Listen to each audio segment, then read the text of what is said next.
The views and opinions expressed today on Black Focus Radio are not the views and opinions of the station, its management, or its advertisers. Now, let's get ready to focus on our issues, our solutions, using our voices on Black Focus Radio. Welcome to Black Focus, the show designed with our community in mind, where we focus on our issues, developing our solutions, using our voices. Central Arkansas, surrounding areas, and the nation. Get ready. Black Focus starts right now. Phone lines open at 855-525-5683. So here's your host, David W. Coleman. Habari Gani. I'm David W. Coleman, and that means it's time for another edition of Black Focus Radio, the only show that unabashedly addresses Black issues, creating Black solutions, and amplifying Black voices. Be sure to support our sponsors, Joynet Radio, where we keep you informed and inspired, and that's every day, Monday through Friday, and of course you can listen to Black Focus Radio right there on that station. Also support ribrub.com, where we bake it, grill it, smoke it. Oh yeah. Give me a hand and I'll take you down through barbecue land. Yes, I will. Okay? Be sure to catch Black Focus Radio on Facebook, Instagram, and YouTube. And while they're on YouTube, be sure to like, share, and subscribe. And don't forget my one-man campaign to get rid of the N-word. It is the most despicable word ever created. Our issues begin with how we address ourselves, and using a derogatory slur against our own people is a negative, self-fulfilling prophecy. In other words, just don't say it. Okay, on today's show, we got a jam-packed show for you. Last week has been fireworks, so we're going to get into a lot of that stuff today. We're also gonna talk about the Roberts Court and how he's feeling sorry for himself as well. We're also gonna talk about the Memphis redistricting that's coming to a state near you. Louisiana is right behind them, as well as Alabama, Florida. We'll talk about how the Virginia Supreme Court struck down the rights of voters again, yet they allow politicians to do what they wanted to do. We might talk a little bit about Juliana, who is dying right now. I really don't care about that, but we might get into that as well. And also, we've got to talk about my solution.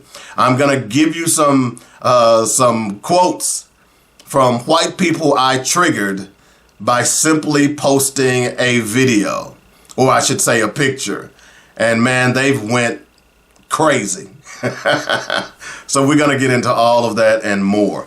But we're going to talk, over the last few weeks, I've been using my Black Fact to set up the show about where we're going. So today, I want to talk a little bit about how we can solve this problem. I've been talking now for years and, I'll get into that here in just a moment. Let's just go ahead and do the Black Fact. Dynamic Black Facts. Our culture, our history, our people. This article is from the Columbia Missourin. It's titled, "We Had the Power, a reflection on Mizzou's football team's 2015 boycott. 10 years later." This article, and I want to give proper acclamation to who wrote it, by chsnge. I was trying to get Chase on the show. He hadn't returned my call at the beginning of the show, so we'll go ahead and move forward. But let's read this article, because I think this is the backdrop of what we're going to do and talk about today, and what we ought to do as Black people moving forward. It wasn't hard to spot Jay Monroe on campus back in 2015.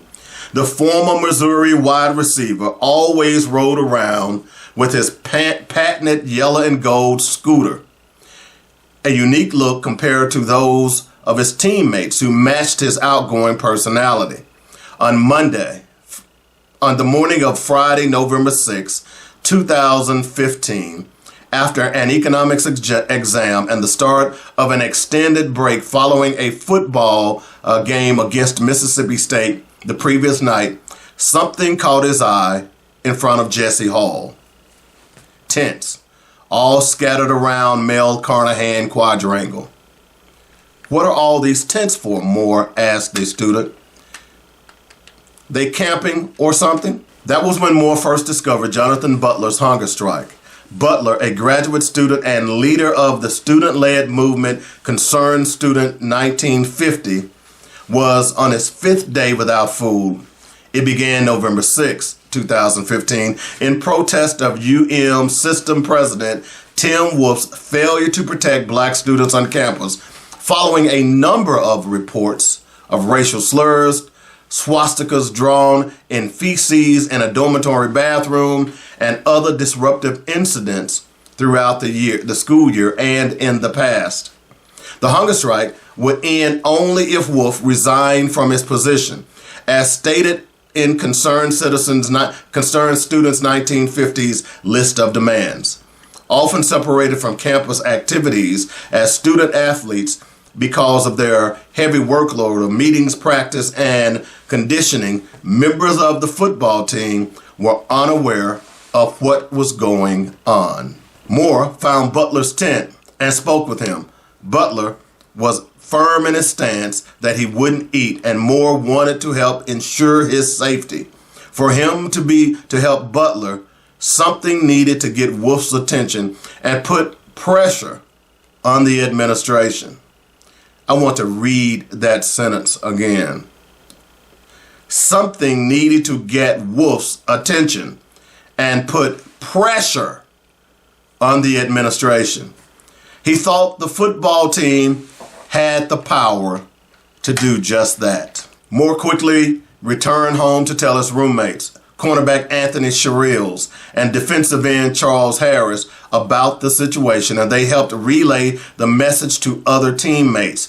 Sherrills, who was a member of Alpha Kappa Alpha fraternity, had previously heard about the incidents occurring on campus because of those ties. But Moore put the weight of the situation in perspective. Roughly 15 players from the team met that morning of Saturday, November 7th, 2015, at quarterback Marvin Zander's house to discuss how the team could do, or what the team could do. They landed on a boycott of Missouri's November 14th game against BYU in Kansas City. Away at the Lake of the Ozarks, football coach Gary Pinkel was made aware of the situation.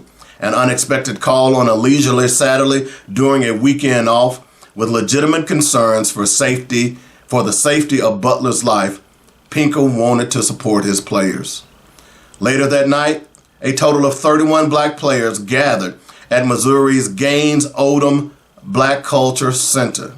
They filed in at different times in smaller groups, not like the bigger packs of wolves in which they usually ran. No player brought a scooter. They met to talk with Butler, whom most of them were at the meeting at the time. Safety Ian Simon recalled seeing Butler on campus in the summer before at the speaker's circle, but didn't introduce himself officially until the meeting. Butler looked like an entirely different person than he remembered.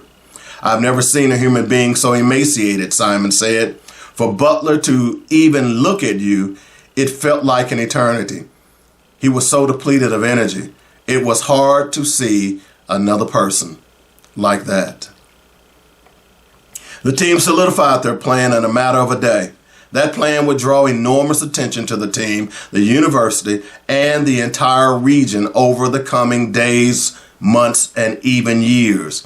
After passing the 10-year anniversary mark this past November, it still remains strikingly relevant. At 8:08 p.m. on the day in question, Sherrills announced the boycott via Twitter.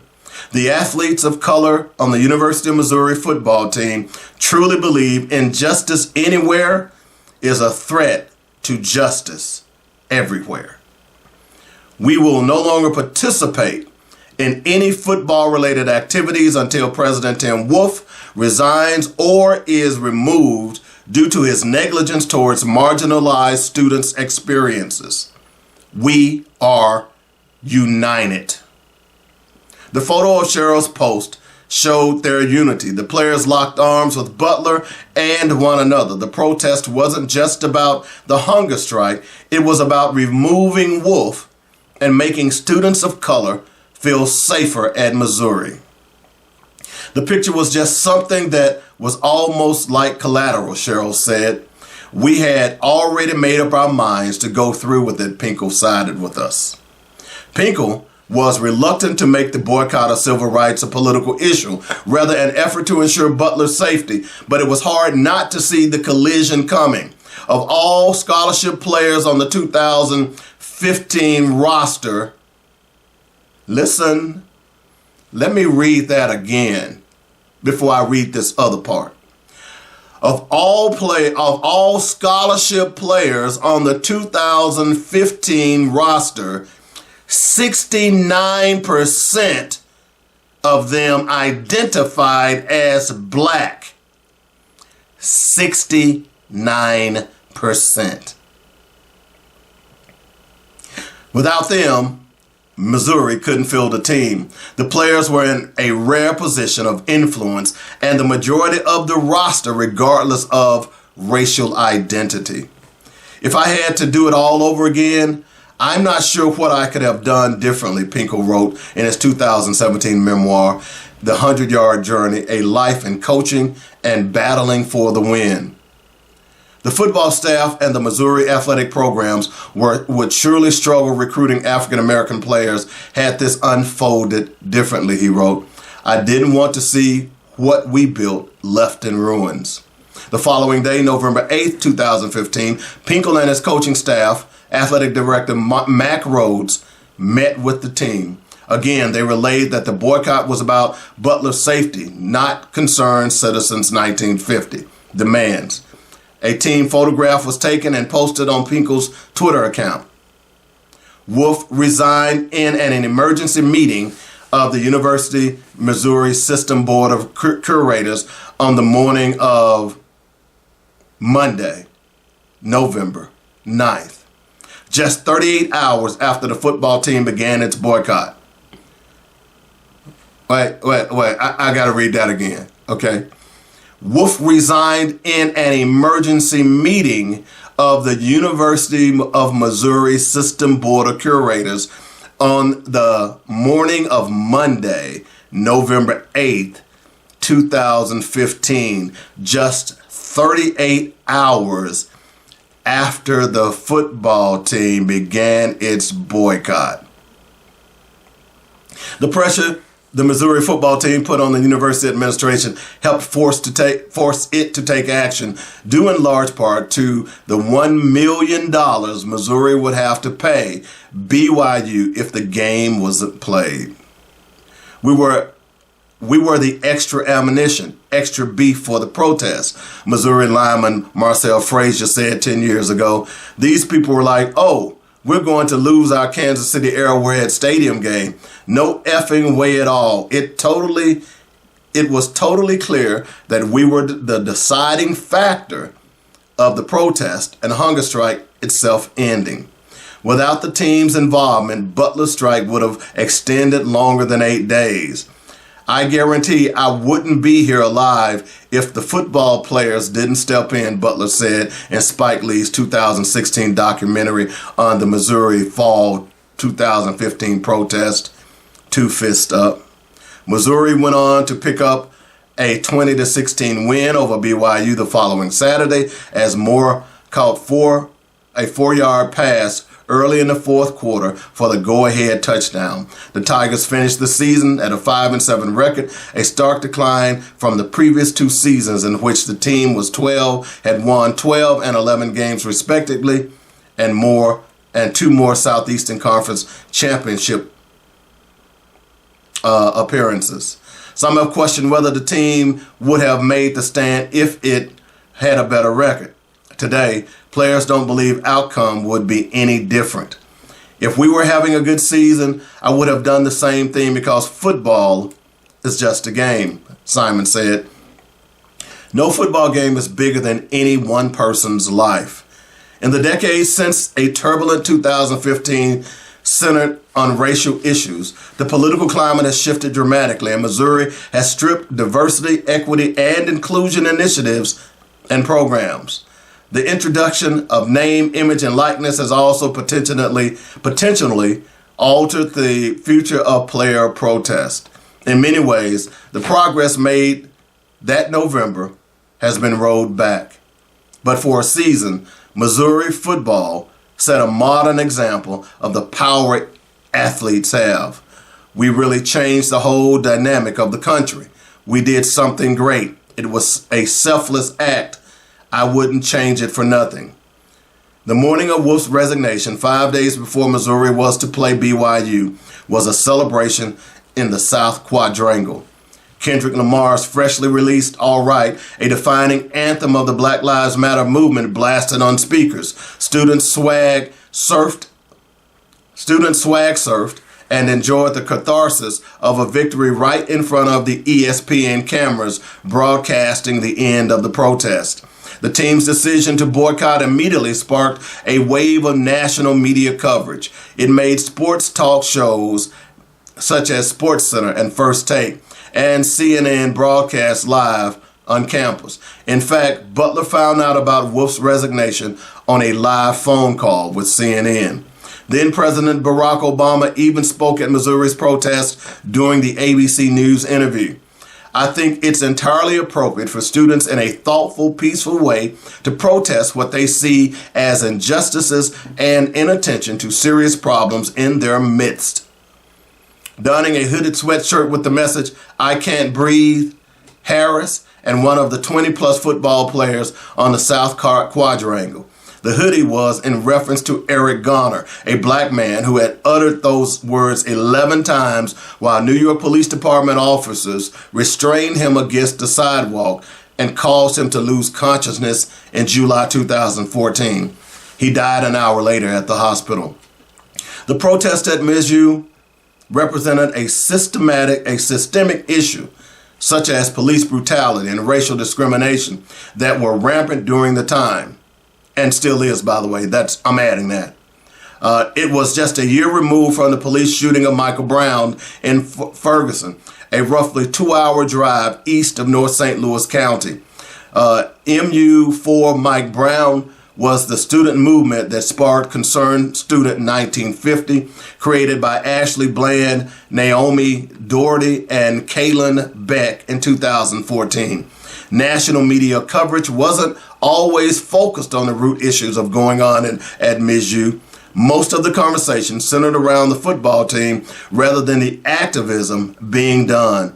This created a disconnect. You had to block the demonstrators who were predominantly, if not entirely, black. And then you had this horde of media who was predominantly white, said Jacob Borgage, a former White House economic policy correspondent at the Washington Post, who was a Missourian sports reporter in 2015. A lot of questions I don't think were meaningful. Basically, the implication was to justify yourself. It was a very reasonable response for these demonstrations to be like, what do you mean justify ourselves? We're trying to tell people that racism is not acceptable and tell people what we've been experiencing on campus. It created a dynamic of the media against the demonstrators and a very white media against black demonstrators. Without a car, it was hard for Simon to avoid running into reporters in Columbia searching for an interview. The players instructed each other to deliver the same message, that the focus of the boycott was the hunger strike, which was a result of the retreatment of black students on campus or deny interviews if media approached them on campus, just to ensure the messaging of the protests weren't changing interview by interview. For that week, it was almost inescapable. Campus was like a ticking bomb. I felt like I was on the red carpet. Cameras were put in my face at some points in time. People were feigning to try to get interviews with us. We knew the media coverage was insane, but I don't think we ever could have predicted what it was. Attention across the country when this university's premier sports team got involved with the protest spiked. It unquestionably boosted the speed of Wolf's resignation. But the players didn't want to take the spotlight away from the students who had spoken out against the issues month before and fought for Mizzou to make a change. As important as it was for Mizzou football players to join the cause, its actions weren't meant to be the sole attention of the story. We are just the shoulders that are here to stand on, Simon said, reflecting. We'll say our piece and let them take over the show because this is about them. The sentiment aligns with what Simon said a decade ago on the South Quadrangle. Our main message is here to distract from the narratives that's been out in the media. It's not about us, Simon said, reading a statement from his phone per the Columbia Daily Tribune. We just wanted to use our platform to make a stand as fellow concerned students on an issue, especially as though a fellow black man's life is on the line. Due to the end of the hunger strike, we will be ending our solidarity strike, go back to practice, and return to normal schedules as football players. Members of the Mizzou football team still experienced direct and indirect racism during their time on Columbia. Simon was called the N-word in Greektown numerous times his freshman year and recalled seeing a truck draped with the Confederate flag drive through campus threatening to beat up black students. But they were largely removed from most of what took place around the university. Football ruled everything. While academics and campus issues often had to be secondary, Simon in particular wasn't involved in student activities beforehand and hardly had friends outside the team. It could almost be considered a lived-in bubble that helped shield players from many of the obstructions facing black students. You live a different life than the rest of the student body, Simon says. You live in a bubble because your life revolves around football. To deviate from that was deemed bad. Some were able to escape that bubble more than others. Cheryl's acted as a liaison of sorts, being the only member of the team to be involved in Greek life at the time. That connection broke the barrier between student athletes and students. If it hadn't been for that, he doesn't think he would have discovered the injustices that were happening on campus. That's why it took so long for the team to take notice of Butler and the protests. No game on November 7th also gave players downtime they don't often get. A player protest would have been difficult to enact without it. When you're a college athlete, all you have time for is practice, film, study hall, and sleep. So you didn't really have any extra time to hang around campus and see some of the things that were going on, Moore said. It kept us occupied, so we wouldn't find other things to get into that would maybe take away from our purpose, which was academics and football. When the boycott began, student athletes were alongside students and student activists alike for 2 days. They were part of the same fight. The team could have stayed out of the protest and carried on for the rest of the season, but it felt empowering to get involved. I think it was just our duty, being that we had the power to influence change, Cheryl said. We would have been just as bad as the people doing the stuff if we didn't stand up when we could. Ongoing immense stress already as a team captain, Simon had many things floating through his mind throughout the week. He felt involving himself in a boycott would likely hurt his draft stock, and he had conversations with coaches to ensure he wanted to go through with it. But there were other options. Missouri football wanted to be on the right side of history. If he would have died, I couldn't live with myself and say anything, and I couldn't live with myself and say I did nothing. That's a pregnant pause. And by the way, that's our Black Fact for today. Keep listening to Black Focus Radio for more dynamic Black facts, our culture, our history, our people on JoyNetRadio. Now, you're probably wondering why I read that story. If you've been looking or following Black Focus Radio for years, I've been talking about the Missouri football team. In fact, I went back in the archives, and I'm not going to play them, but during that time period, I played a lot of stuff about the Missouri football team and talked about it a lot on my then sports show, the Weekly Sports Magazine, that was held, that I used to do right here on this station, joynetradio.com. You see, I've been talking about boycotting for decades.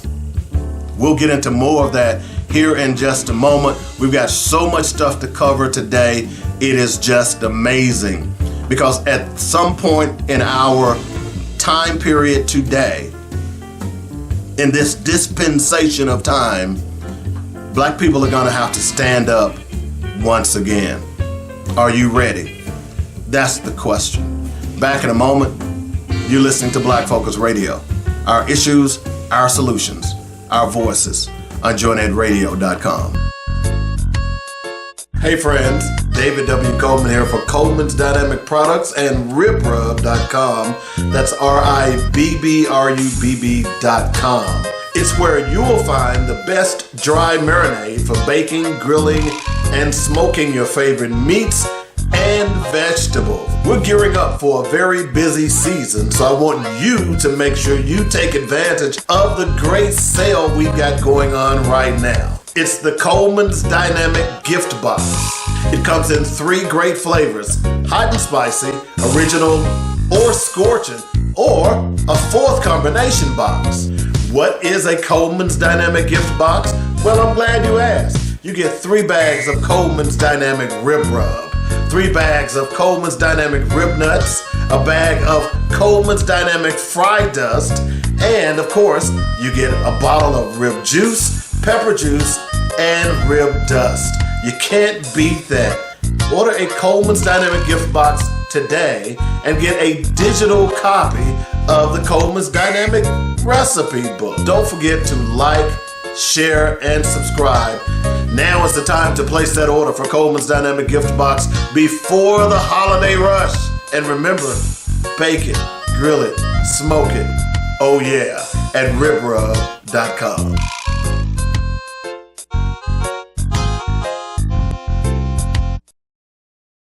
Attention entrepreneurs, nonprofits, and soon-to-be 501c3 organizations. My name is David W. Coleman, and I want to ask you a question. Are you looking for funding for your business or organization? The new year is upon us, and it's time to get those grant proposals ready. Deadlines for submittals will arrive quickly, and I can help you put your best business foot forward. There are multiple funding sources available to assist you in completing your mission. You just need to know where to look. If you are new to proposal writing and need tips on where to search for funding, this seminar is for you. I'll help you demystify some of the myths relating to grant writing. I'll give you great proposal writing tips to help you get your submission in the A-pile. I'll point you to funding sources that most people ignore when pursuing assistance. It doesn't matter if you are new to the game or a veteran in this space. I have no doubt there is information you can utilize to get the dollars flowing to your business or organization. This is not a get-rich-quick scheme, but tried and effective methods to be successful. If you want to know more, respond with the word grants in the comments below, and I will send you information on the very next Grants and Federal Assistance Seminar. In the meantime, keep looking for that funding, and I'll see you at the next Grants and Federal Assistance Seminar.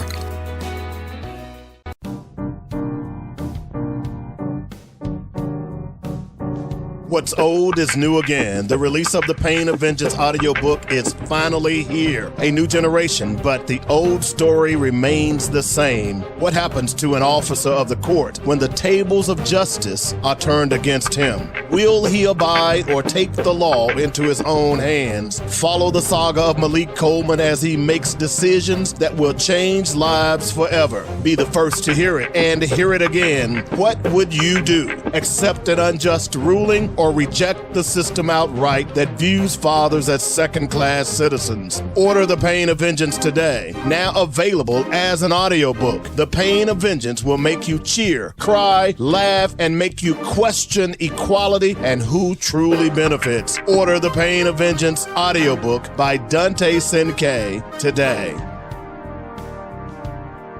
Welcome back to Black Focus Radio. Our issues, our solutions, our voices. 855-525-5683 is the number. That's how you get in touch with me. If you'd like to join the show, we got a lot of stuff to talk about, tons and tons of stuff. Of course, if you listen to the Black Fact, it gave you a little backdrop on where we're going today. I will tell you that I am very proud that now we've got a lot of national people that are talking about black athletes boycotting these white colleges. We'll get into that a little bit more later on in the show, but this segment, I want to talk about the Confederate redistricting that is going on around the South, okay? And we might as well call it what it is. It's the Confederate redistricting. You know, the funny thing about it, when you go back and you look at history, those who commit heinous crimes should be punished, okay? We've seen it over and over again, but for some reason, after the Civil War in 1865, the Confederates were not punished. And it is my firm belief, and many others who are historians and scholars who say that is part of the reason that we are still dealing with this vicious racism that is going on right now here in America. Had the Confederates been punished the way they should have been, then maybe we would not be here in 2026. So, as you know, the Confederates were forgiven. Lincoln was assassinated. The Confederates were forgiven. The land that they promised black slaves or ex-black slaves, 40 acres and a mule, was never granted. The Freedmen's Bureau and the Freedmen's Bank that was set up to create and give finances to black people. At the time, it was raided, and white people really simply just stole all of the money. So here we are today, basically right back in that mess, saying slavery.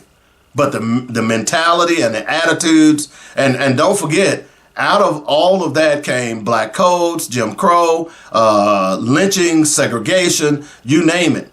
Remember, had they been punished, we wouldn't be here today. Okay? But they weren't. So I think now we can punish them.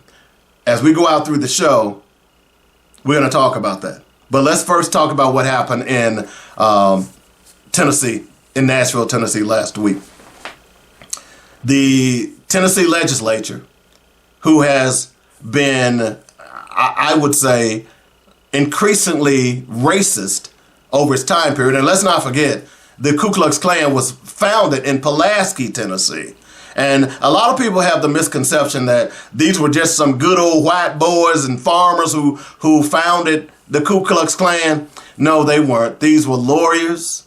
These were dignitaries, quote unquote, so-called smart people who founded the Ku Klux Klan. So let's not, now, certainly there were ignorant white people who joined in the fray, but the founders of the Klan were upward mobility white boys. You have to understand that. You didn't know that, right? You do now. If you doubt me, go look up your history. Go read the history. History is important in the context of what we're talking about today. So, you know, a couple of weeks ago, the Supreme Court basically struck down where it allowed the states to redistrict whenever they want, basically. Basically saying that you can't draw districts that were predominantly black. Yet the irony is that you draw districts that are predominantly white. I know, it just doesn't make sense. All right. So with that being said, redistricting took off. Okay? Tennessee moved to basically write black people out of representation. And I want to say something, and I'm going to talk about this a little later in the second hour of the show, but I've been getting a lot of white folks because I've been posting this on all kinds of feeds. I don't care. I have a picture, and it states, and in that picture, I have 8 different southern schools or states that have moved to redistrict. And it says, if I can't vote in your state, then I won't play in your state. And all of these white boys are jumping on my feed. Well, they didn't take the vote away. You're a dumbass. I mean, I'm going to read some of those comments to you later on in the show. Well, let me give you an example, okay? And I'm going to make it simplistic as I can.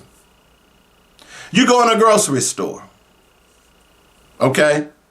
And you go in that grocery store to buy, let's say, a specific brand, okay?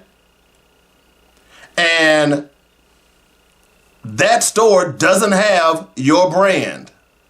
But because you went in that store and you paid your money for this brand, the store won't give you your money back. Are you upset? Of course you are. In other words, you paid money for something that you didn't get. Y'all get this? This is as simple as I can make it for you. So you basically voted with your dollar to what? Get that brand of food or beverage that you wanted. You want your money back. They're not going to give it back to you. You either take it or leave it. That's what this redistricting is all about. So you dumb white folks who don't get this. No, they didn't take the vote. They would love to take the vote. By the way, you heard the Alabama congressman who said that he's hoping that the Supreme Court would rule against the 14th Amendment. Did y'all hear that? See, we're not stupid. We understand exactly what's going on here. So, no, they didn't take the vote. What they did was nullify our vote. You know, there was something that went on in this country that white people love to celebrate. You know what it is? You know, there you'll hear them, don't tread on me. Give me liberty or give me death. We hear all of that all the time. But you know what really sparked a lot of that? It was the Boston Tea Party. You see, some of you all are devoid of historical references because you're dumbasses. All right? What was the Boston Tea Party all about? You know, I learned about the Boston Tea Party when I was in the 3rd grade. And there was 3 words that stood out to me back then, even though I didn't really know what that meant. But there were 3 words that they stressed during that time period. You know what they were? Taxation without representation. Go back and read it. That's basically what the Boston Tea Party was all about. It was symbolic of people being taxed and not having any representation and saying where their money went. Oh, you're learning history today.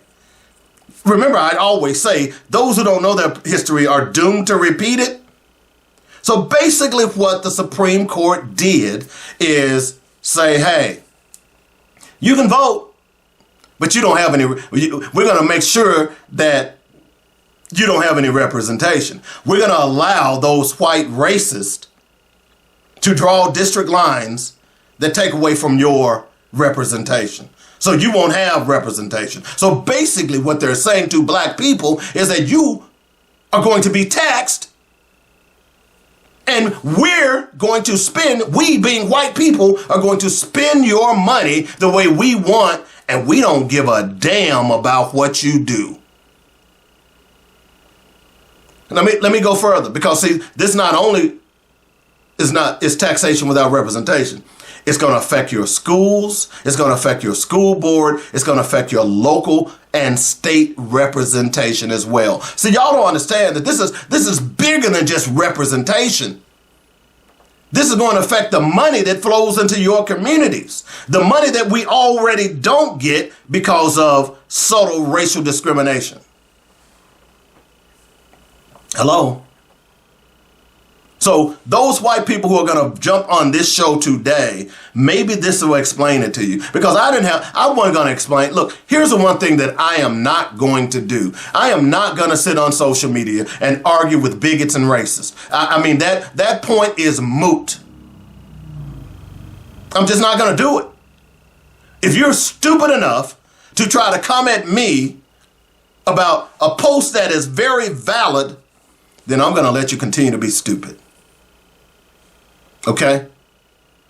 Now, when you start calling me names, see, I can give it just as much as you can give it. But see, I'm going to attack you on facts. I'm not going to attack you on bigotry and racism. I'm going to let your post speak for itself. So, Tennessee has began redistricting. Alabama is going to redistrict. You know, it's funny, if it wasn't about race, why is it that all of these southern states are automatically redistricting? I'm going to give you some information on how you fight this later and what we must do. Okay? But at the end of the day, if it wasn't about race, why are all these white folks trying to get black people out of office? You know, Memphis is 61% black. I spent 15 years of my life in Memphis. In fact, that's where I got my radio start. In fact, that's where my son was born, in Memphis, Tennessee. I had the honor and pleasure of working with many powerful black state legislators. I gave a tribute to a good friend of mine who just passed away, Gia Hardaway, a couple of weeks ago. The late Lois DeBerry. Ulysses Grant, I believe, yeah. There were a number of them that are, Henry Brooks. I could just start naming these names of people. I even got a chance to work with Dr. Willie Harrington on his campaign to become the first black mayor of Memphis. So are you telling me that 61% of the people in Memphis are not going to have representation? Are you saying that to me? Now, by the way, for a very long time, the taxes that were coming out of the city of Memphis, it was paying more money than any other county, in Shelby County, than any other county in Tennessee. That was including Davidson County, which was the capital of Tennessee. Now, that may be a little different now because Davidson County, which is where Nashville is located, has really developed. You've got the Titans, you've got the Predators, you've got MSL Soccer. A lot of people are moving to Davidson County now, more so than any other. So that has changed over the years. But at one point, it was Memphis that was literally supporting the entire damn state. And let's not even talk about East Tennessee, because East Tennessee is not contributing at all. Most of that area is rural. So the two counties that are supporting the state of Tennessee more than anybody else is Shelby County and Davidson County, those surrounding areas of those counties. But you're telling me that rural representation has more power over Memphis, a 61% predominantly black county, than Memphis does? It makes no damn sense. None whatsoever. And of course, Memphians and a lot of black people and white people raised hell. And they're raising hell. Now, there are a couple of ways you can combat this. I'm going to talk about that more in the next hour, but I want to give you the backdrop of what's going on here because this is very, very serious.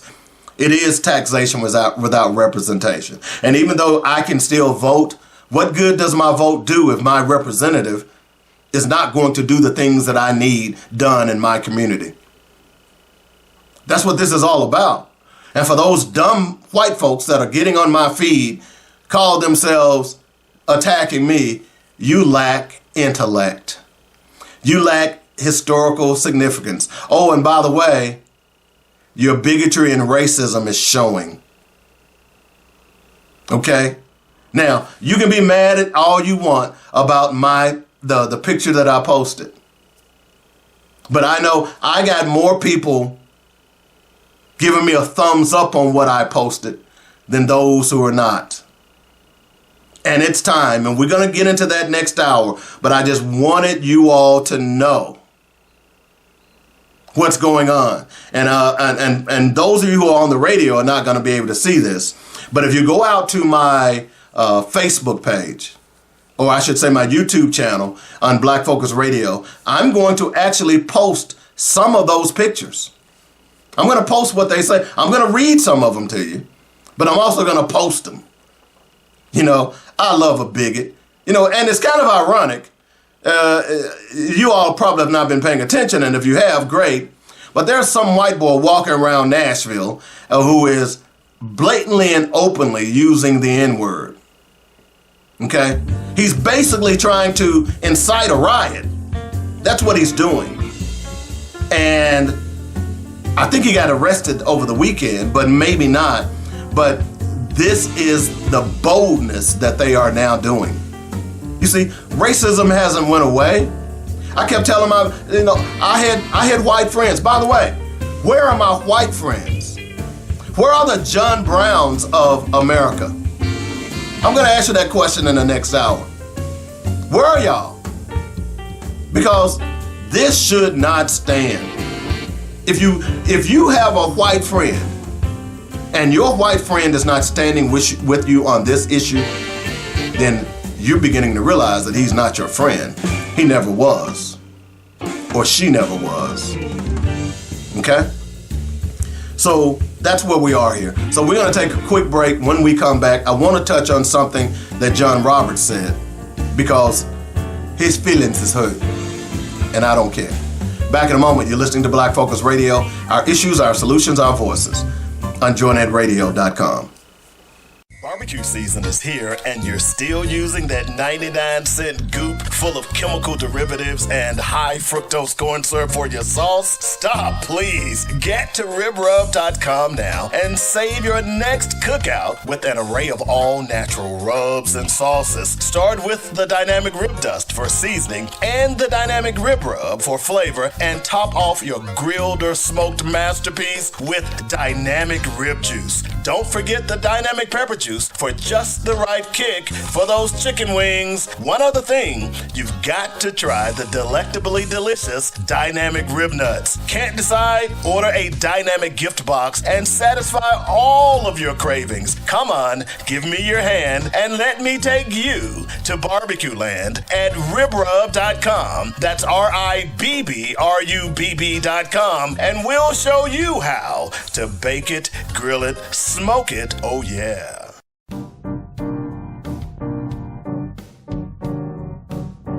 What's old is new again. The release of the Pain of Vengeance audiobook is finally here. A new generation, but the old story remains the same. What happens to an officer of the court when the tables of justice are turned against him? Will he abide or take the law into his own hands? Follow the saga of Malik Coleman as he makes decisions that will change lives forever. Be the first to hear it and hear it again. What would you do? Accept an unjust ruling or reject the system outright that views fathers as second-class citizens? Order The Pain of Vengeance today. Now available as an audiobook. The Pain of Vengeance will make you cheer, cry, laugh, and make you question equality and who truly benefits. Order The Pain of Vengeance audiobook by Dante Senke today. Attention entrepreneurs, nonprofits, and soon-to-be 501c3 organizations. My name is David W. Coleman, and I want to ask you a question. Are you looking for funding for your business or organization? The new year is upon us, and it's time to get those grant proposals ready. Deadlines for submittals will arrive quickly, and I can help you put your best business foot forward. There are multiple funding sources available to assist you in completing your mission. You just need to know where to look.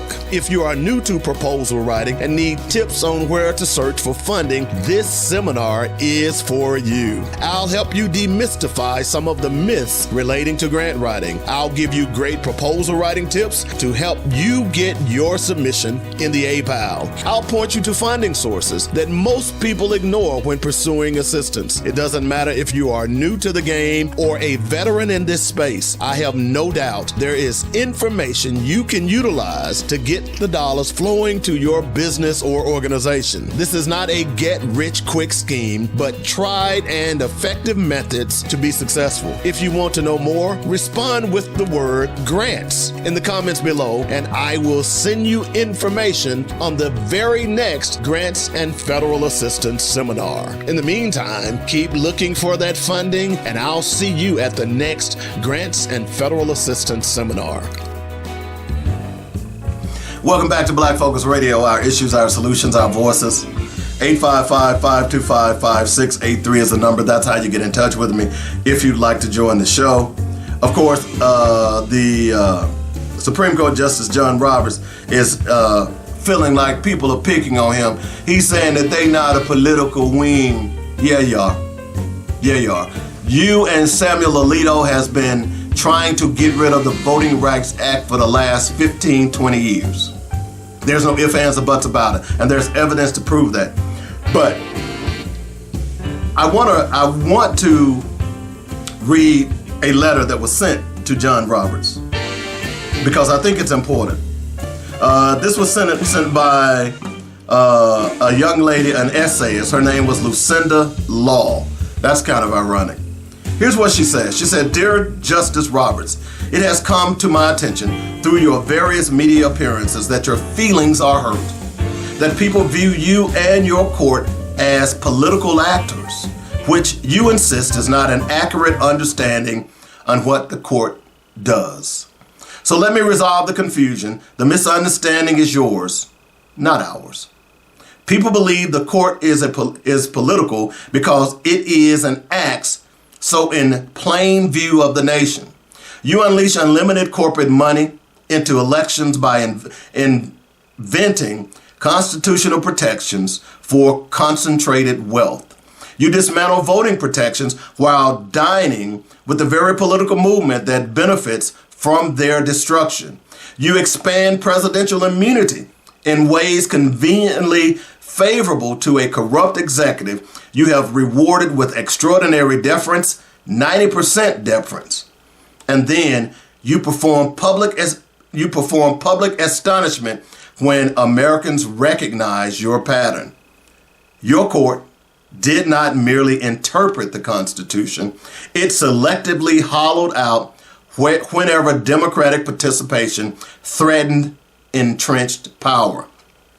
Citizens United accelerated America's transformation into an oligarchy where billionaires and corporations wield more political influence than millions of citizens combined. Shelby County gutted the Voting Rights Act, after which states moved with remarkable speed to burden the very voters the act was designed to protect. The immunity ruling signaled that sufficient power can place a president beyond meaningful accountability. Then you publicly mourn the collapse of trust. What exactly did you think would happen? Legitimacy is not something a court grants itself while issuing ideologically convenient outcomes wrapped in constitutional language, when the public is fortunate enough to even receive a full opinion instead of another consequential ruling buried in the shadow docket. Legitimacy is earned through restraint, consistency, ethical seriousness, and fidelity to principle, even when principle is inconvenient to power. This is precisely the credibility your court squandered. We understand perfectly well that we have been watching. We all see you and your court and its role in what our nation has become. And we are furious, not because we are too ignorant to understand constitutional law, but because we are capable of reading the Constitution you claim to defend while watching this court repeatedly twist it to serve its own ideological will. History will remember this era, and it will remember you and your court. Not as a guardian of constitutional democracy, but as a key institution that eroded it. That is already your legacy. So stop whining. You earned a nation's scorn. I applaud this letter. I couldn't have said it any better. I couldn't have said it any better. By the way, did you hear about the oligarchy who claim that saying tax the rich is tantamount to a racial slur? Did you laugh? Did you laugh? I would laugh harder if it wasn't so stupid. Because it is the Roberts Court that has gotten us into this mess. It is the Roberts Court who is allowing rich people to buy off senators and congressmen. What have I been saying for the last few years? Is that we should stop voting for millionaires and billionaires. Term limits ought to be mandatory. And we should not, if you're making over $1 million and you haven't earned it by pulling yourself up by your own bootstraps, then you should not be a congressman or a senator. We should be demanding term limits in both the House and the Senate. Because see, what we're seeing now is that our politicians are being bought off by the highest bidder. They don't give a damn about you. How is it that you can give more and more tax breaks? And last week, the House voted a resolution to basically pat themselves on the back for giving rich people more money. Wait a minute. Has your Medicaid been cut? They're talking about privatizing Medicare. That is something that I depend upon, Medicare. Because now, guess what? I'm 65 years old. I'll be 65 this Wednesday. Okay? Their rural hospitals are being shut down. You've got to drive miles and miles just to get a hospital. See, the funny thing about it, you heard me talk about rural Tennessee last week. Those same people in rural Tennessee are not going to even have hospitals. I talked a lot about Owsley, Kentucky, back when the affordable health care was instituted. And Kentucky was one of the first states to put it into place. Those people in Owsley, Kentucky, they voted 95 to 98% Republican. The same Republicans who didn't want them to have health care, who didn't even afford them health care. And then once the Affordable Health Care Act was put into place, all of those people who had never seen a doctor, many of those people who were given births in their bedroom on their bedroom floors, were able to see a doctor. And you know what they did the very next election? Yeah. They voted against the Democrat who instituted the affordable health care. And guess what? They lost their health care. Lyndon Baines Johnson was right, folks. If you can make the poorest white man feel he's better than the best white man, he'll open his pockets and you can reach in and take all of his money. That's basically what Lyndon Baines Johnson said. And that's what the Republican Party has been great at doing, is at pitting poor white folks against all black folks and minority, thinking that we are taking something from them when you don't realize that, brother, we're in the same damn boat. And if this boat goes down, your ass is going to drown too. Hello? It's kind of like a hurricane. Hurricanes don't pick and choose. Some of y'all live in Tornado Alley. Tornadoes don't pick and choose. It goes through a neighborhood. It doesn't say, oh, poor white neighborhood, poor black neighborhood. I'm going to go to the poor black neighborhood. The tornado says, hey, I'm a tornado. I'm going to kick ass and take names. I don't care who you are.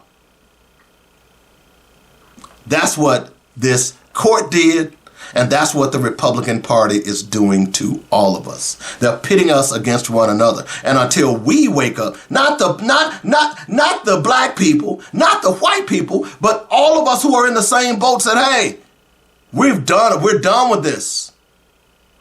You know, I say this all the time. Dr. King wasn't killed. Yeah, he was attacked. He was assassinated, but he wasn't killed until he started a poor people's campaign.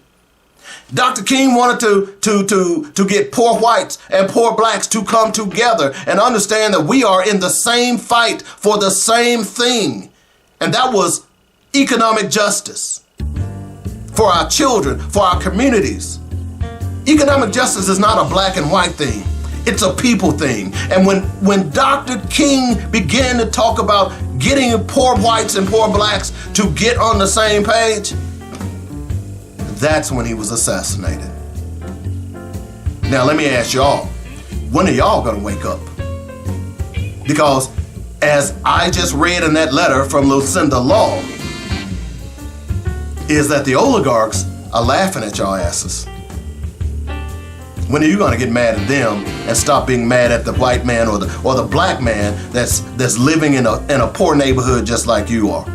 Because he's not there because he wants to be there. You're not in your poor condition because you want to be there. You are in that position because there are rich millionaires and billionaires who have their foot on your neck. We'll take a break. It's called Black Focus Radio. Our issues, our solutions, our voices on joynetradio.com.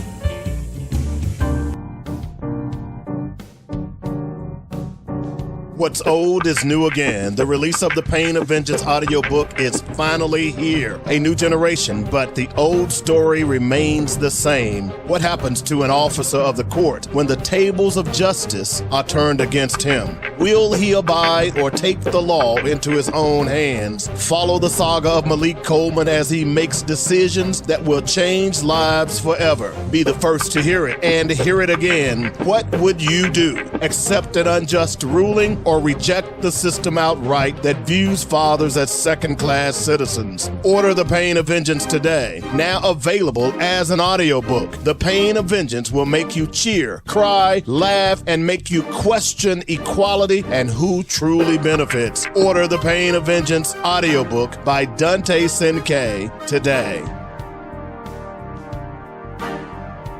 The views and opinions expressed today on Black Focus Radio are not the views and opinions of the station, its management, or its advertisers. Now, let's get ready to focus on our issues, our solutions, using our voices on Black Focus Radio.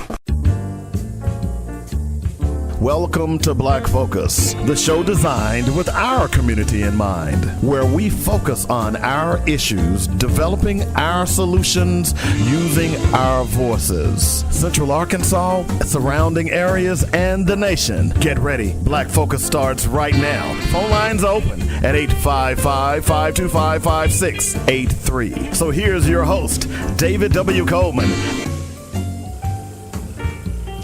Welcome back to the second hour of Black Focus Radio, our issues, our solutions, our voices. Habari Gani. I'm Dynamic Dave, or David W. Coleman. I do this show once a week, but if you want to go back and look at and listen to some of the other shows in the archives, you can do that as well. Just go out to YouTube, like, share, and subscribe. And every day on joynetradio.com from 12 to 2 p.m., you hear some of the older shows that I've done. Man, I didn't realize I've been doing this particular show for 9 years. Wow. My, how time flies. I am getting old. Okay, we're talking about the turmoil that's going on right now in America as it relates to the Roberts ruling, the redistricting, and so on and so forth. And I've been saying for years now that I had a solution. And I will tell you this. I am glad that D.L. Hughley is starting to talk about this. Okay? Yeah, D.L. Hughley. Look, it's funny because he's been on national TV last week. Look, I'm not mad. You know, some people say, well, I was the first one that said this and this, that. I don't care about that. I'm just glad people are beginning to listen. Now, I don't know if they got this idea from me, but I know for a fact that I've been talking about this for at least 15 years, about how we can change the dynamics of how white people do us. Okay? Because at the end of the day, and if you go back and listen to the last few shows, I guarantee you that I've been talking about this. You'll see a blurb or something that I've been talking about how black athletes can solve this problem. Remember when they ran Colin Kaepernick out of the NFL? I talked about that then. At the beginning of this show, I just read a piece about what happened at the University of Missouri in 2015.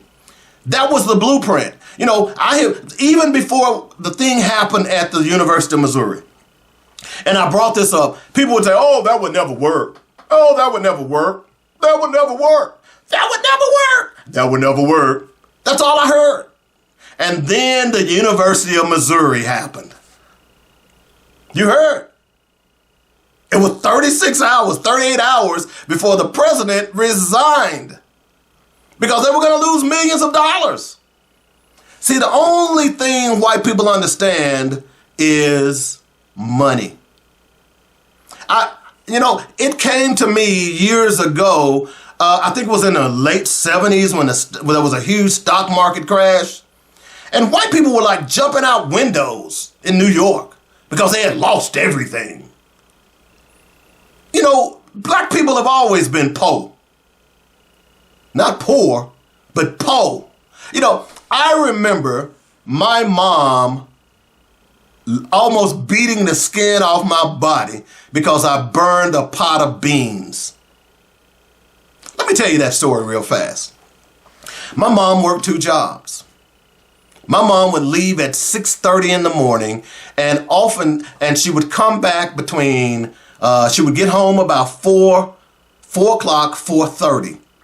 Then she had to be on her second job at 5:30. So I wouldn't see my mom during the weekdays unless I was up early. I would see her for an hour in the afternoon. And then most of the time she would get home at 10 p.m. that night. That's when she got off. So she wouldn't get home about 10:15 sometimes, 10:30. A lot of times I was in the bed because I had to get up and go to school. But I had a little sister and I was responsible for taking care of my little sister. So during the time that my mom would go to work in the afternoons, we would go out and play. My mom put on a pot of beans, and this was a Wednesday. And let me tell you, we were dirt poor. My mom owned a house, but we were dirt poor. We literally lived from paycheck to paycheck. And I remember my mom saying to me that afternoon, she put on a big pot of pinto beans. And as I sit here and tell you this story, I can see that pot in my head.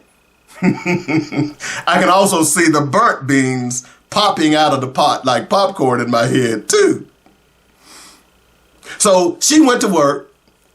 Myself and my sister went out to play. And before she left, she said, David, make sure you watch these beans because this is all we're going to have to eat until I get paid on Friday. It was Wednesday. Let me say that again. This is all we're going to have to eat. In other words, we were going to eat beans Thursday, Friday for 2 days. Okay? Y'all get this, right? And by the way, when we ate beans, we didn't have anything else but beans. We would eat beans and white bread. And just to add a little flavor to it, we would take white bread, spread butter on it, and sprinkle sugar on it, and put it under the broiler so the broiler would caramelize the sugar. Hello, I'm almost in tears here thinking about this.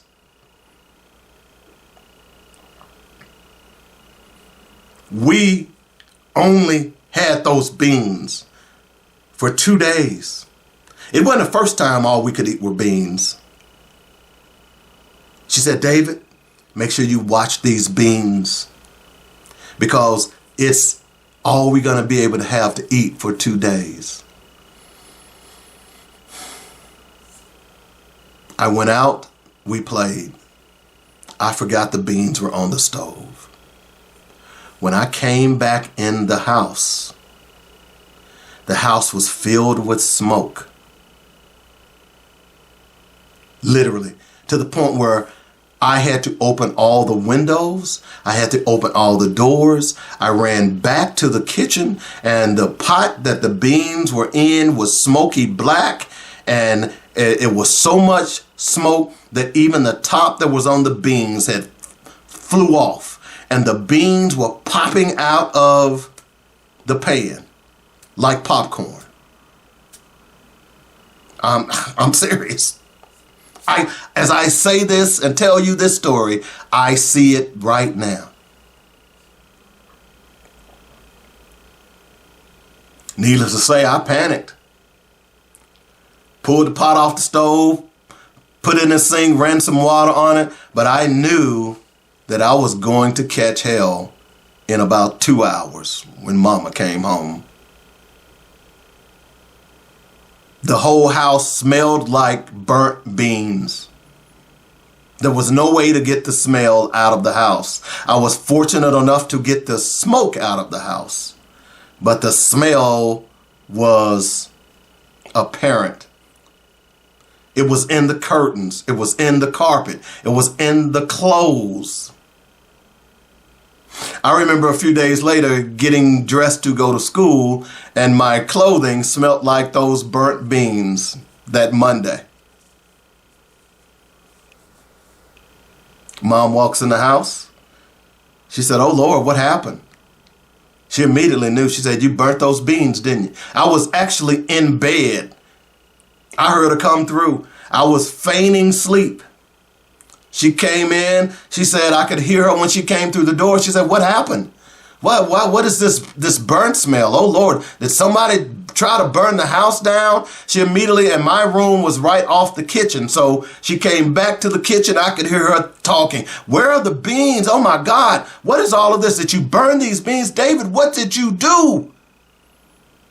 She opened the door to my room, and what she had in her hand was a switch. And she began to beat my butt. She wore me out. Some of you all today would say that was child abuse. No, I got that because of my irresponsibility. I got that whooping, and I took it. I took it. And the next day, she sat me down and she talked to me. And she said, "David, I need to tell you something. I work hard for you all." She said, "I didn't whoop you like that because I was mad at you.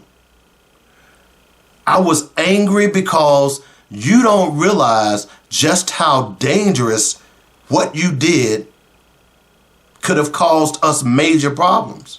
She said, "You're fortunate that no one called the fire department. You're fortunate because had they called the fire department would have come and they would have known that a 10-year-old kid was babysitting a 4-year-old girl. Hello? They could have taken us from my mother." But more importantly, she went on to say that and by the way, that was normal back in the day. The older child took care of the younger child. What she went on to say is, she said, "You could have burned the house down and we would have been homeless." And it wasn't until years later, as I recounted that episode in my mind, I began to understand. That's how poor we were. That's how poor a lot of you white people are. You see, so when we start talking about the power that we have together, they don't want you to have that. You see, the reason I started this show today with the thing about Missouri is because they don't want you to have power. And ignorant white people will make posts on your wall because they're just as ignorant as you are. Here's one. Richard Lee Martinez. He says, and by the way, let me describe this picture to you. I made a meme with black athletes from Texas, LSU, Arkansas, Ole Miss, Florida, Georgia, Alabama, and let's see, Missouri. And it says, if we can't vote in your state, we won't play in your state. Boy, I have gotten so many comments. In fact, as long as I've been on social media, I don't think I've had one particular item that has elicited so many positive and negative comments. Overwhelmingly, the majority of them, I'd say 80% of them are positive. I'd say 90% of them are positive. Even from white folks. But those other 10%, all of them are from white folks, those negative ones. Now, there have been black people who said, well, that will never work. But it will. And the fact that I know it will is because of the responses that I've gotten. Okay, now I started this segment off talking about D.L. Hughley, and there are a couple other people who have been saying that why don't black athletes stop playing at these white universities? Let me just be honest with you. To show you how long I've been dealing with this, I am actually writing a book. I'm going to tell you right now, the book is called Blue Chip Down. I'm writing a novel about this very thing. This is how long, and I put this novel in my head years ago, had planned to write it, kind of moved to another novel, and here I am back again. The next novel that I'm going to release is Blue Chip Down. And it's about a young black athlete who decides that he is no longer going to play for white colleges based on how they treat black people. So anyone out there saying, oh, D.L. Hughley is whomever else had came up with this idea, look, again, I am not trying to take credit for this idea. I just want you all to know how long I've been in this fight. Because, see, I understand one thing, and I understand them, and what I know is that they only think about money. Last week, I talked about the Montgomery bus boycott. Nothing was done for black liberation, for black equality, until black people decided to stop riding those buses. And what we don't even talk about is that it just wasn't the Montgomery bus boycott. Black people were boycotting restaurants and all kinds of things. There were multiple boycotts that were being done by black people. When white people saw that they were going to lose money, they decided that, hey, we need to give in. Think about the Red Summer. All of those, every one of those attacks on those black towns had everything to do with black economic power. Even in Memphis, the very city that we're talking about as it relates to redistricting last week, there were two stores, a black store and a white store. The black stores, they were right across the street from one another. The black store was making more money than the white store. Don't know what I'm talking about? Go look it up. The black store was making more money than the white store. And all of a sudden, the issue of some white woman, and oh, by the way, a little black boy and a white boy who were friends, got into a fight. The black boy won. The white folks were upset. Then they attacked all the black people in Memphis. Hello? Y'all following me yet? The only thing they understand is money. Take their money? They really nice then. Hey, Bob, come on over. Let's have dinner. So, I'm glad to see that D.L. Hughley and many other national people are beginning to make this post. We make billions of dollars for white colleges in these cities who don't even want you to have black representation.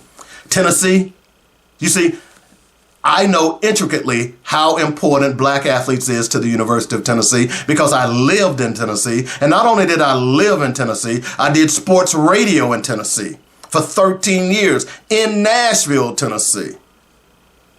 I know how important those black kids in Memphis are, not just to Tennessee, but around the country. I know how important those black kids are to the University of Texas and Mississippi and Florida. Approximately 70% of all athletes are black.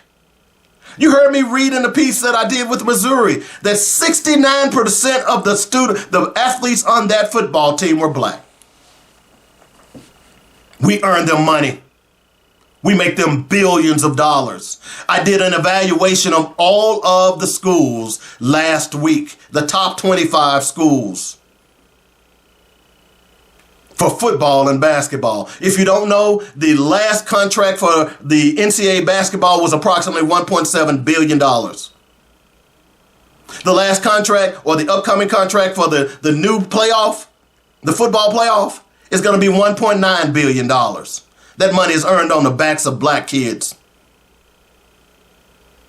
And now we understand that there is legislation. And by the way, I've been fighting for the fact that black kids should have been paid a long time ago to play sports.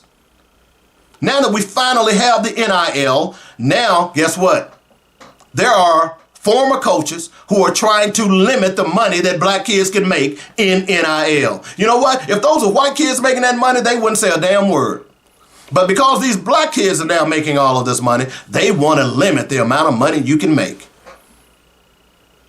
Hello? This country is built on bigotry and racism. Everything in this country is about race. Unfortunately. I don't want it to be that way, and I wish it wasn't that way. But guess what? White people are the ones that came over this. If white people wanted to end racism, they could have ended it a long time ago. They could have ended it a long time ago. What have they done? Not a damn thing. Let me go through some of these other quotes. Here's another one. David Roxbury. These new congressional maps literally stop no one from voting on. Ha ha ha ha ha. You know, my God is working down here. Vera Turner. I'm going through some of these. Let's see here. Here's another one. That's David Roxbury. He's saying the same thing. Again, you need to go and understand what taxation without representation is. Let's see here. We got a couple of more on here.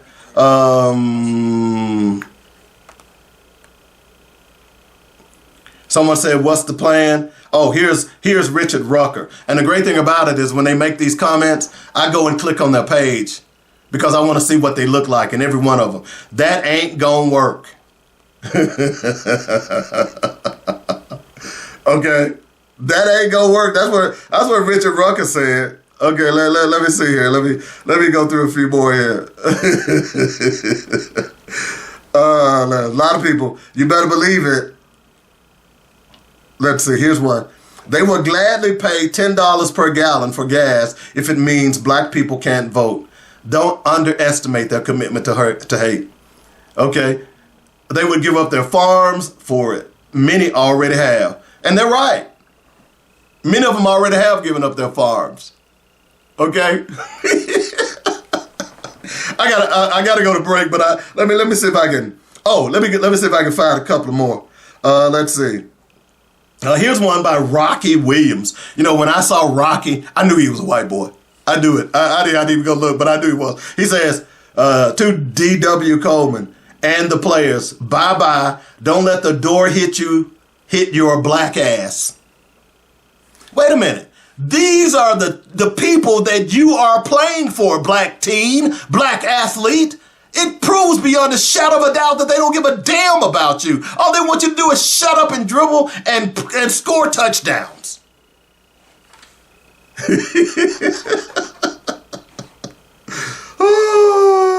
I got a couple of them. Let me see if I can find it. Let's see. Let me see. Let me click on this one, see if this one is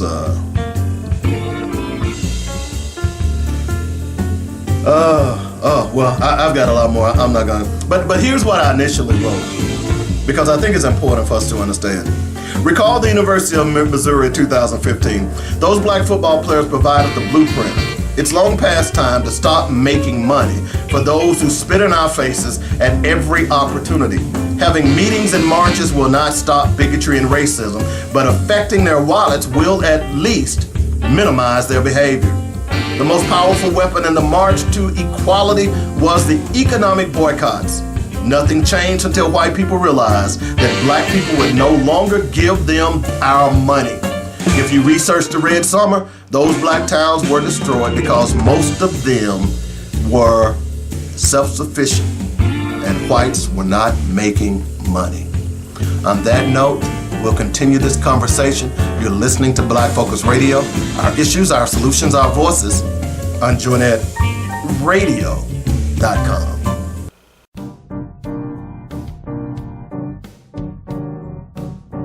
What's old is new again. The release of the Pain of Vengeance audiobook is finally here. A new generation, but the old story remains the same. What happens to an officer of the court when the tables of justice are turned against him? Will he abide or take the law into his own hands? Follow the saga of Malik Coleman as he makes decisions that will change lives forever. Be the first to hear it and hear it again. What would you do? Accept an unjust ruling or reject the system outright that views fathers as second-class citizens? Order The Pain of Vengeance today. Now available as an audiobook. The Pain of Vengeance will make you cheer, cry, laugh, and make you question equality and who truly benefits. Order The Pain of Vengeance audiobook by Dante Senke today.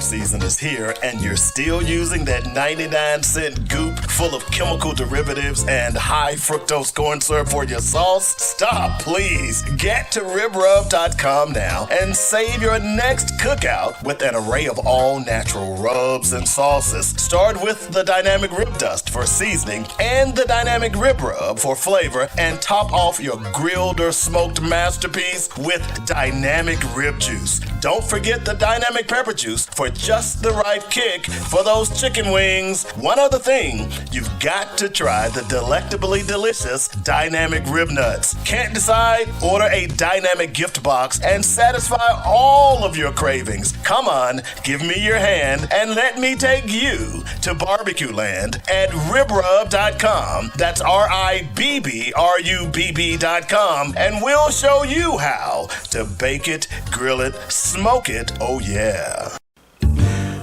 Welcome back to Black Focus Radio. Our issues, our solutions, our voices. 855-525-5683 is the number. That's how you get in touch with me.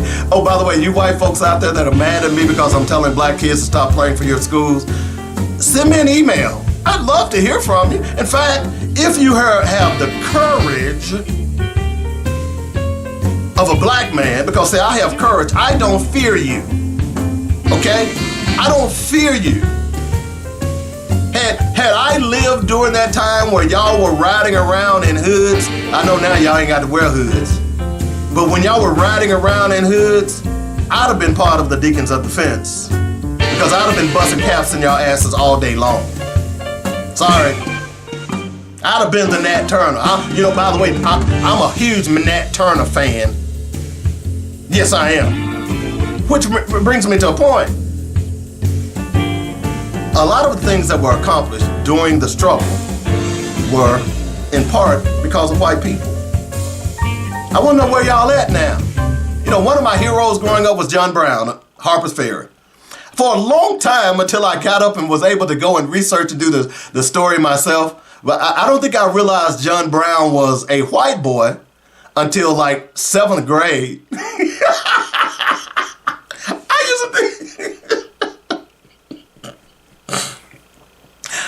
I used to think that because when I was growing up, they would have Black History. It started off Black History Day. Then they said Black History Week.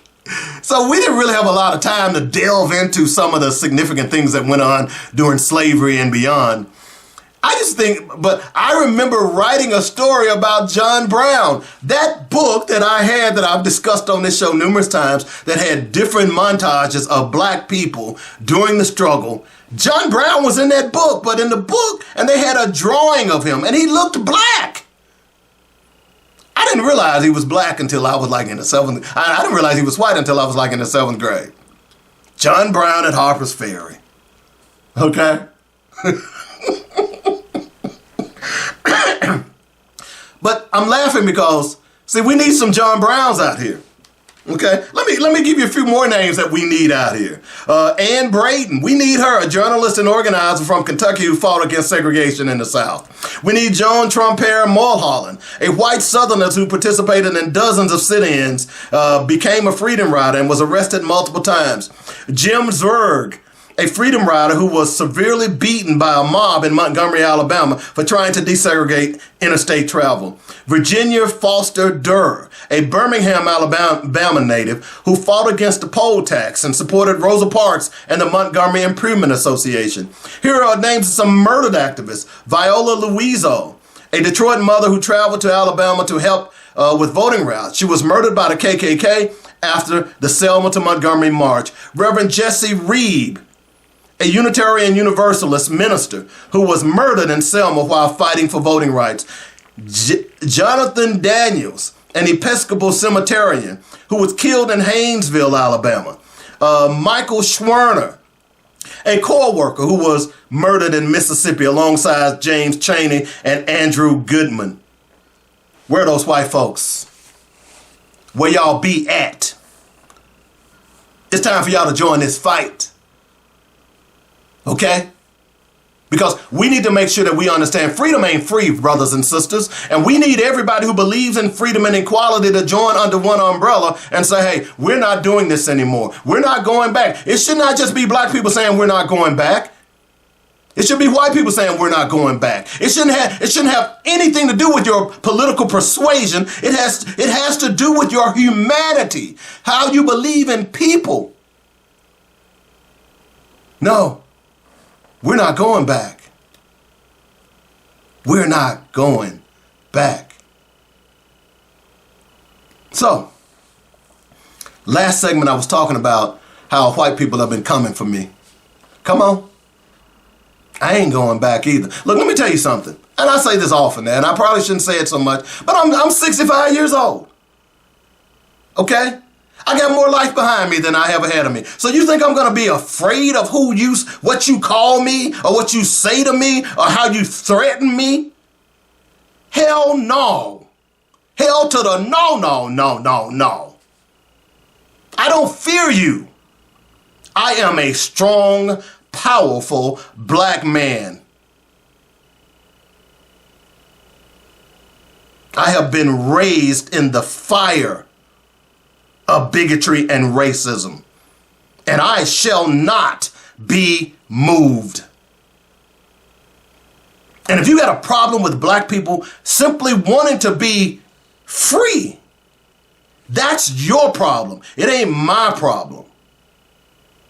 I've said over and over again that if white people, since the Civil War, has had multiple occasions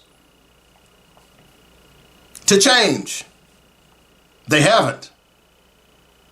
In fact, they've gotten worse. This decision by the Supreme Court and the applause that are coming from white segments of this country is proving that fact. The fact that you would let a 34-time convicted felon, an adjudicated rapist, a person who has been affiliated with child pornography and child rape and sexual exploitation, to run this country simply because Barack Obama won an election, it proves everything we need to know about this country and your views on black people. We know for beyond a shadow of a doubt, if a black man had the same credentials as this man that is sitting in the White House right now, he would have ever swift the candidacy, let alone being elected twice. And now you all have built a golden statue for him and you call yourself Christians? What the hell are y'all? Are we boo-boo the doggone fools here? Oh, y'all didn't know about that, right? So last week, and what is his name? Jeffries, the white preacher, he had the unmitigated gall to say that Donald Trump knew more about the Bible than the Pope. Now look, I'll be the first to tell you, I ain't too thrilled about the Catholic religion based on its history. But for you, who is considered a pastor, a reverend, a man of the cloth, to say that Donald Trump knows more about the Bible than the Pope? What the hell is wrong with you white people? Hello? Here's a man that, when asked, what is your favorite Bible verse? Let me tell you something. I am a no longer Christian. I'm agnostic. But I can tell you Bible verses. I tell you, I can quote Psalms 23. The Lord is my shepherd, I shall not want. He maketh me lie down in green pastures. He restores my soul. I can tell you. But here's a man, when was asked, what is your favorite Bible verses? He couldn't tell you. And he had the unmitigated gall last week to be participating in a National Day of Prayer. What the hell was he praying for? Here's a man that had a Bible written for him with his name on it. Here's a man that was doing the Black Lives Matter protest. Here's a man who went out and was talking about shooting black protesters. And he had a Bible, and when he was put on camera, he didn't even know that the damn Bible was upside down. It kind of reminds me of the Amityville Horror. Y'all saw that movie, right? One of the great classic horror movies of all times. Okay. In fact, I read that book because I used to read a lot. I read the book before the movie came out, and I remember it was a Friday night. And no, it was a Saturday because we had just finished playing a game. I played college football, and we had just finished playing a game, and there was a dance in our dormitory, because we used to have dances in our dormitory, and you could hear the music, boom, boom, boom, boom, boom, boom. And I didn't go to the dance. And my roommate, Larry James, very dear friend of mine, he came knocking. He said, "Man, I'm gonna go down here." I said, "Well, no, I'm gonna sit here and read the book, right?" And I was reading the Amityville Horror. And the book disturbed me so much, bro. I ain't gonna lie. I remember getting up, checking the locks on the door, and making sure my windows were locked. Because you got to that scene where the cross flipped upside down. Y'all remember it in the movie, but it happened in the book too. I don't know why that just bothered me. Excuse me. So here we are. We have a president who is out in public with the Bible that is upside down. And then you're going to tell me that he knows more about the Bible than the Pope? And now y'all are out there worshiping a golden a golden statue of Donald Trump? Oh my God. Oh. Y'all remember the story of the golden calf, right? Y'all remember? For generations. See, look, I can tell you this story. I'm agnostic, but I can tell you this story. For generations, Pharaoh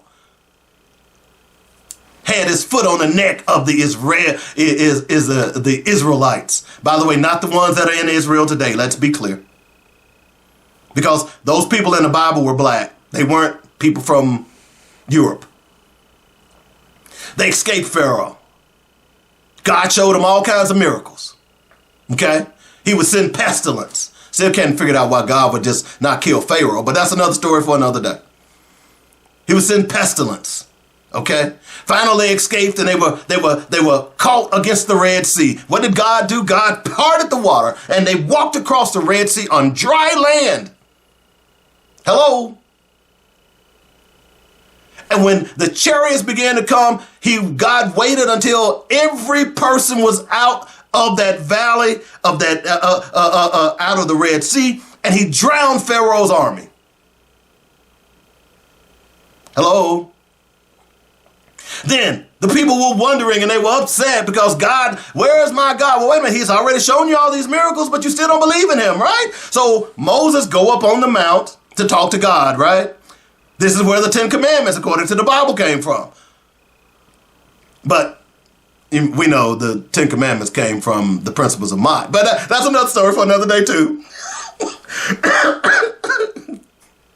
So while he was up on the mount, you had people like Jeffries saying, "Hey, God don't love us. We need to go back to the golden calf." I tell the story all the time about worshiping the gods of a beaten enemy. And that's exactly what those people did.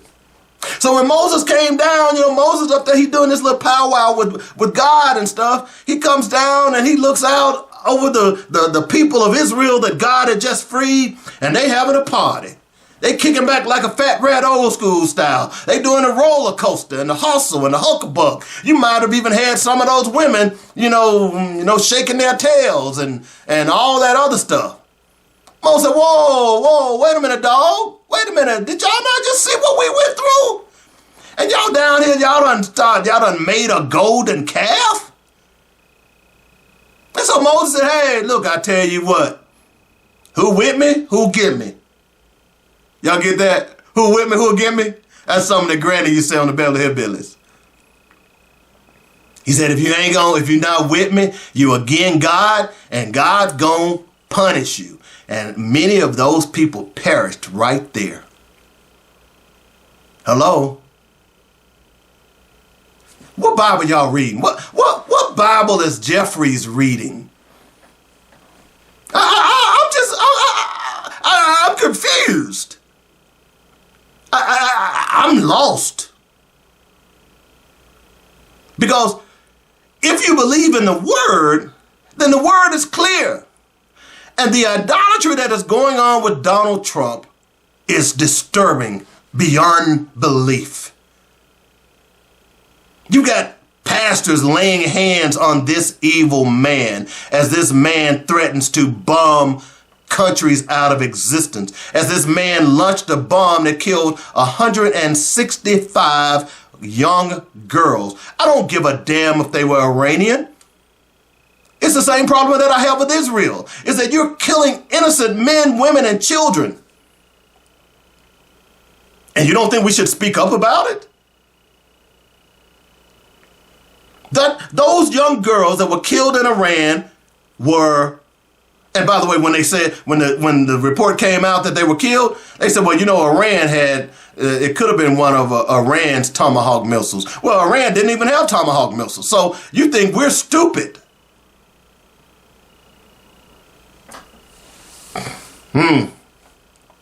I'm telling you, folks, the silver bullet is our pockets, our pocket books. I gave you the example of the University of Missouri to start off the show. Well, we have a more recent example. We have Target.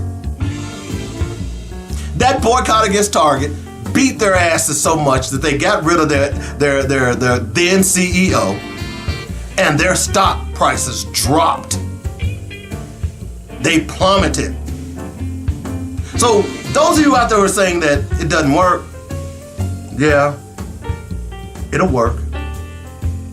The question is, do we have the courage and the conviction to do so? I'm going to take my last break. It's coming up on what we must do. It's the segment that I use to tell you, what are your marching orders? You see, because what we've had over the last week or so is that all of these politicians have been saying, it's not gonna happen, we're not going back. Okay, what the hell are we gonna do about it? Okay, we're back in a moment. It's called Black Focus Radio. Our issues, our solutions, our voices on joynetradio.com.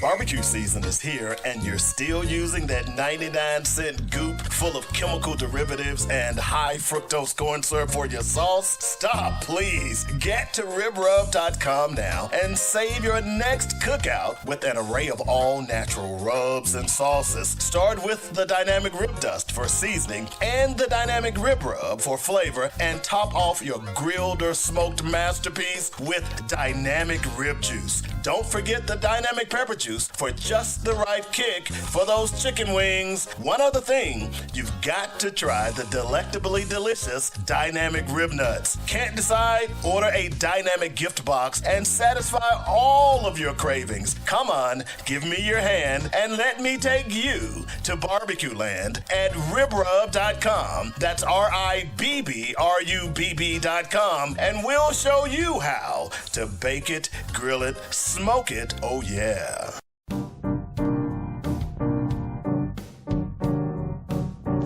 What's old is new again. The release of the Pain of Vengeance audiobook is finally here. A new generation, but the old story remains the same. What happens to an officer of the court when the tables of justice are turned against him? Will he abide or take the law into his own hands? Follow the saga of Malik Coleman as he makes decisions that will change lives forever. Be the first to hear it and hear it again. What would you do? Accept an unjust ruling or reject the system outright that views fathers as second-class citizens? Order The Pain of Vengeance today. Now available as an audiobook. The Pain of Vengeance will make you cheer, cry, laugh, and make you question equality and who truly benefits. Order The Pain of Vengeance audiobook by Dante Senke today.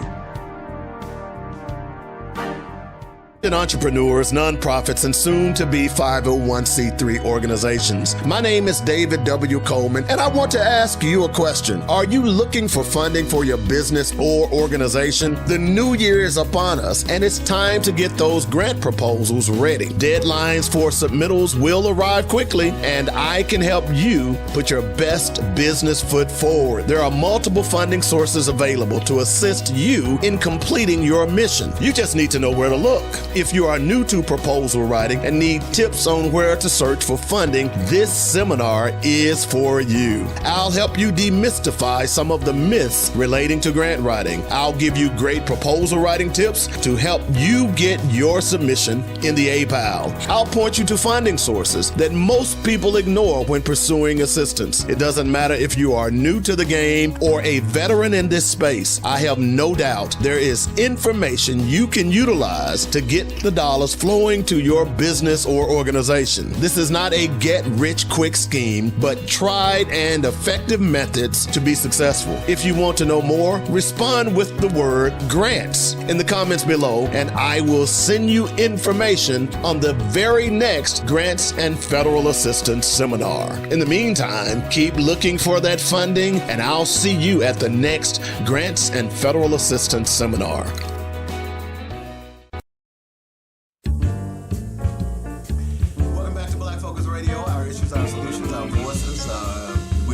Segment. My favorite segment is What We Must Do. It's a segment that I talk about the culmination of all the things that we've talked about today and how we can move forward.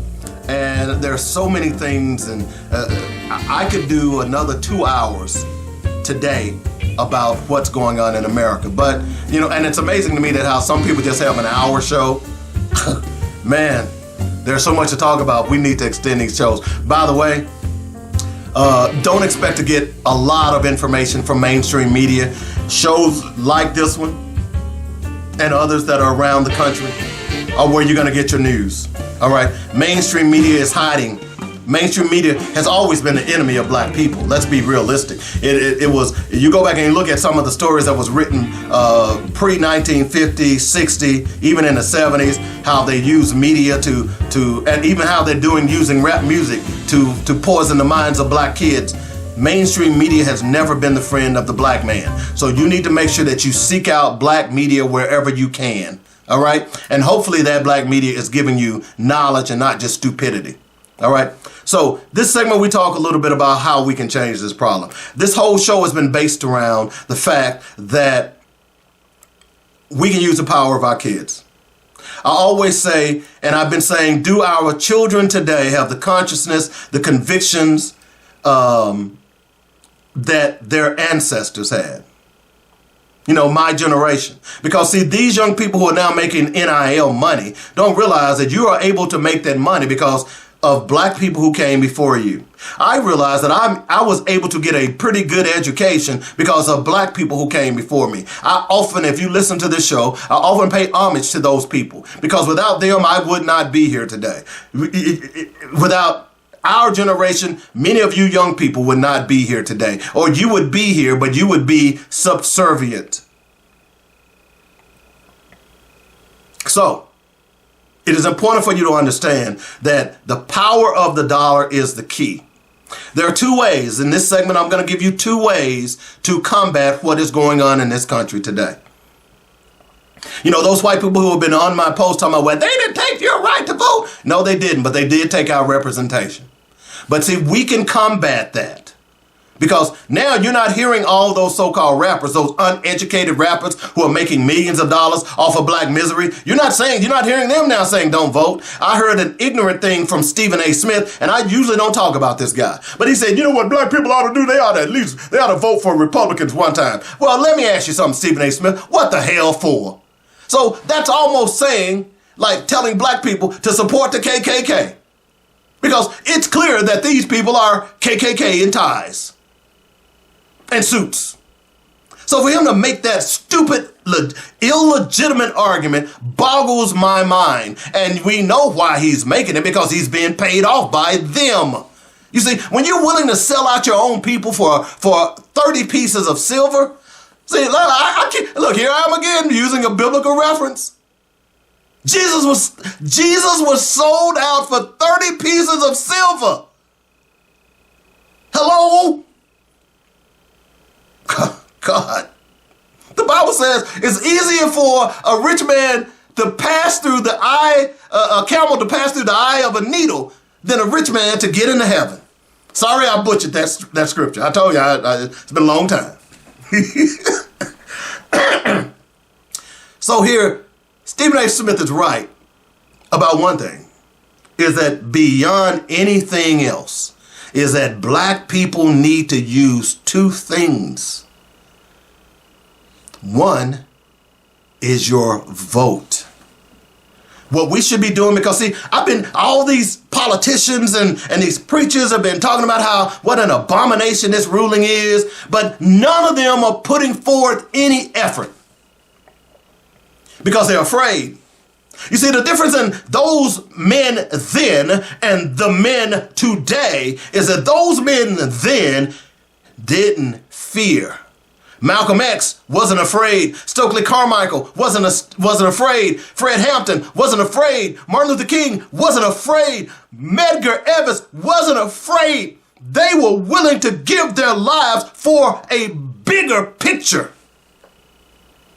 The question is, are these men willing to do the same? And I would argue that they're not, because they're more concerned about how big their churches are. They're more concerned about how many tithes and offers that they get. They're more concerned about their fancy cars that they're driving. Hello? So you're not offering any solutions. What you should be doing is what I've been saying for a long time, is that you should be every service, you should take 15 minutes out of your service and talk about black history. Because those who don't know the history are doomed to repeat it. And unfortunately, they're not going to teach it in schools. They've already said that they're not going to teach it in schools anymore. So where else are they going to get it? The one thing that I loved about the church that I grew up in, Bullock Temple CME Church, that is right across the street from Little Rock Central, the city of the Little Rock Nine, those teachers that were in that congregation made it clear, even in Sunday school, that we talked about black history. I can tell you, Othello Faison, Odessa Talley, Miss Tollett, Miss Cheatham, Miss A.C. Shanks. See, those names don't mean anything to you, but those women, when they taught Sunday school or Reverend Nehemiah Mitchum, we talked about black history.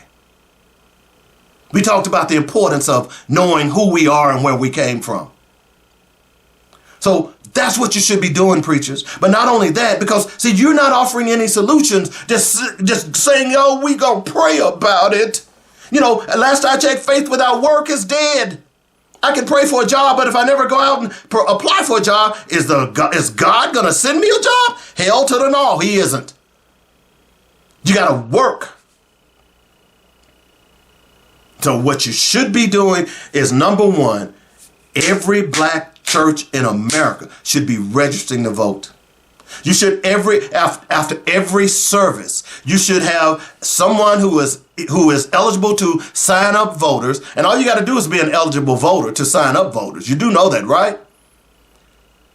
Well, before you leave today, if you have not registered to vote, make sure you go back to the cafeteria, the fellowship hall, or out in the vestibule and sign up to vote. Your church should be 95 to 100% registered voters. Number one. Number two, not only should they be registered voters, they should be actively participating in voting. Because it does no good if you're registered to vote and you don't vote. Because what we see in the rolls across the country is that we see registration. We'll see 400,000. We'll see 400,000 registered voters, but 20,000 will vote. So you need to make sure that they are actively voting. And during the time that they are voting, see, because some of these Republican states have even souls to the polls where black people would load up in buses. They don't want you to do that anymore.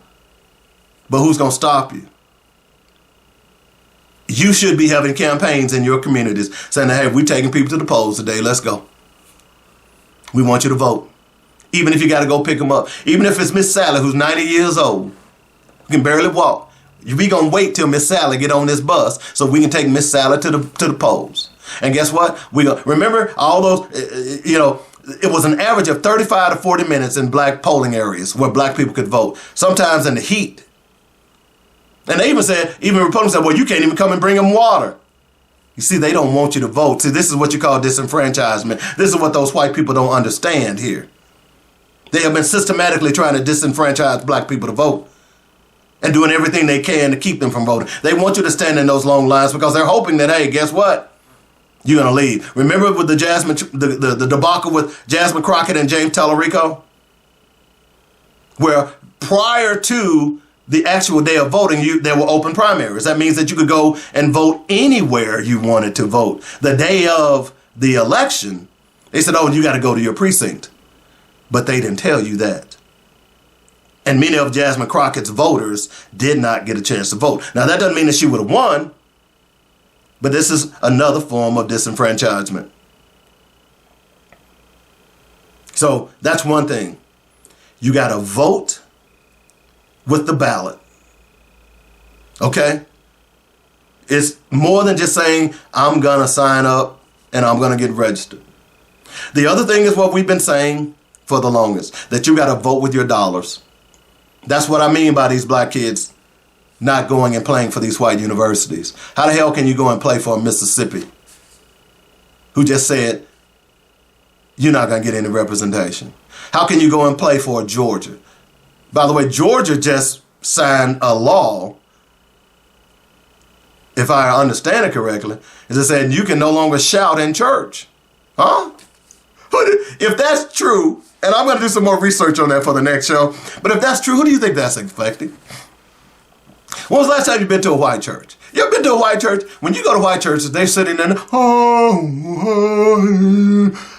you go to a black church, amen, preacher. Go on, brother. Say it. Say it. I remember a lady that was in our church. Her husband was married to, her husband was M.L. Hendricks. He was a presiding elder in the CME church. And boy, she would every Sunday, if nobody said anything, you heard Miss Hendricks say something. Well, yeah. In fact, we were kids at the time. We sit at the back. We look at each other. If we could have been taking dibs on at what point Miss Hendricks is going to say something, we'd have been making money in the back of the church. Okay? So, using the ballot and now using your dollars. Because as I've said throughout this show, that the only way to affect white people is with their pocketbooks. We need to start encouraging. We need to start sending our kids to HBCUs. And right now in South Carolina, because the black students in South Carolina didn't want Lieutenant Governor Yvette, who was an avowed racist and MAGA supporter, who wanted to come on a black campus to spew her garbage to the graduating seniors. Now they're trying to divest from South Africa. See, let me tell you something. See, they're always trying to take money from you, black people, but y'all are too busy giving your money to them. Turnabout is fair play. Now just imagine if all those black athletes that are at those universities, Florida, Texas, Arkansas, Missouri, Mississippi, Alabama, Georgia.